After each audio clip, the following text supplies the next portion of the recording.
Attention, la vidéo peut heurter la sensibilité des gens les plus sensibles. Je ne sais pas si tu as déjà fait de l'autostop, mais après cette vidéo, tu n'en feras plus jamais, mon pote.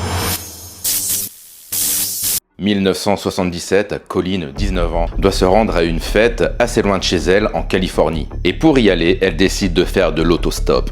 Une voiture s'arrête, un couple souriant la met tout de suite en confiance, Colleen décide de monter avec eux. Elle ne sait pas encore que sa vie vient de basculer.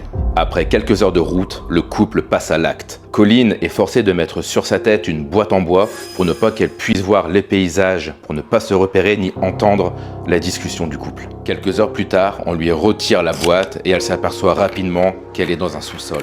Alan, son ravisseur, lui déchire ses vêtements, sort un fouet, la fouette et la torture. Mais n'abuse pas d'elle sexuellement car sa femme lui interdit. Un peu de chance dans cette vie de merde. Alan ne s'arrête pas là, il veut faire de Colleen son esclave personnel.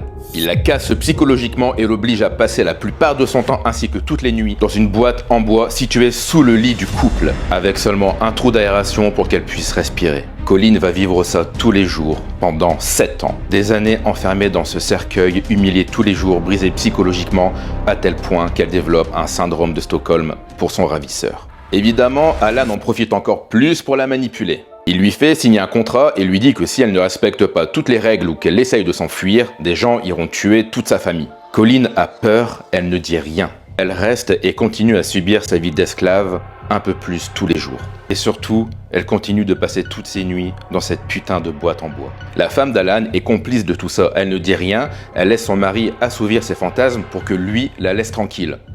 Elle est pas très nette, cette connasse. Le temps passe et Colleen appelle maintenant Alan maître. Elle a une confiance aveugle en lui. Le syndrome de Stockholm ne fait que grandir. Bon, le pire dans cette histoire, c'est que Colleen avait un petit ami.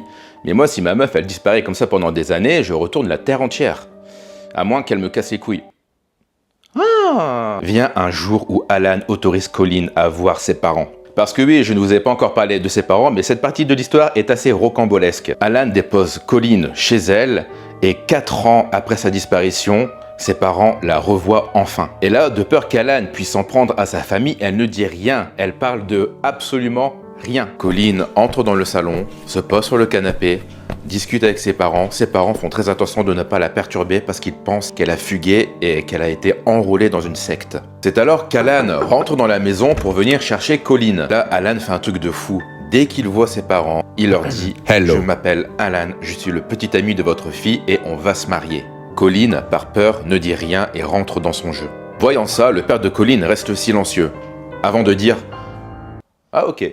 Bon, on n'est pas sur les parents les plus fulgurants au niveau de l'intelligence, tu vois. » Attendez, le père d'Alan demande quand même un numéro pour qu'il puisse les joindre. Alan lui répond qu'ils n'ont pas encore de numéro parce qu'ils sont en train de déménager et dès qu'ils auront une ligne fixe, il partagera le numéro à son père. Le père de Colleen resta silencieux, avant de dire « Ah ok.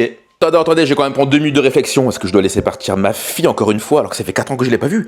Avec cet homme et sa grosse gueule de pervers, d'ailleurs il a quand même 20 ans de plus. Bon, tu m'as l'air d'un bon gars. Allez, salut. Bon allez, j'arrête, on n'est pas là pour juger. Et l'Oscar du meilleur papa est décerné à... Colleen retourne donc dans sa boîte en bois sous le lit et continue d'être persécutée, violentée, humiliée. Mais vient un jour où la femme d'Alan découvre qu'il a couché avec Colleen. Enfin là, c'est plutôt un viol.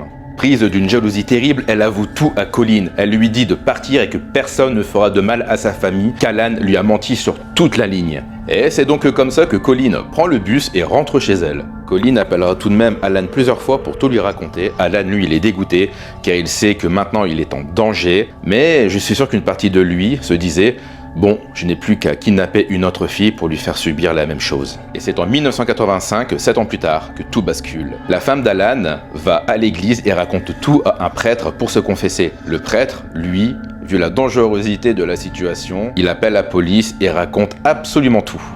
Comme quoi, parfois, on peut leur faire confiance. Colleen témoigne, elle avoue tout.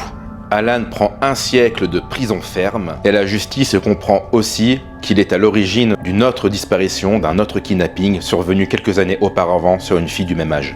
Bref, un bon gros fils de pute. Sa femme, elle a témoigné contre son mari, du coup elle a eu une immunité totale de la part de la justice et elle a vécu sa vie normale. Elle a continué à travailler, élever son gosse comme si rien ne s'était passé. J'avoue, c'est assez discutable. Depuis, Colin a sorti un livre sur son histoire et il y a même un film qui a été réalisé. En tout cas, cette histoire est complètement folle. Évite de faire de l'autostop, on sait jamais sur qui on peut tomber. Dis-moi en commentaire ce que tu penses de cette histoire. Si tu as aimé, abonne-toi pour ne pas rater la prochaine.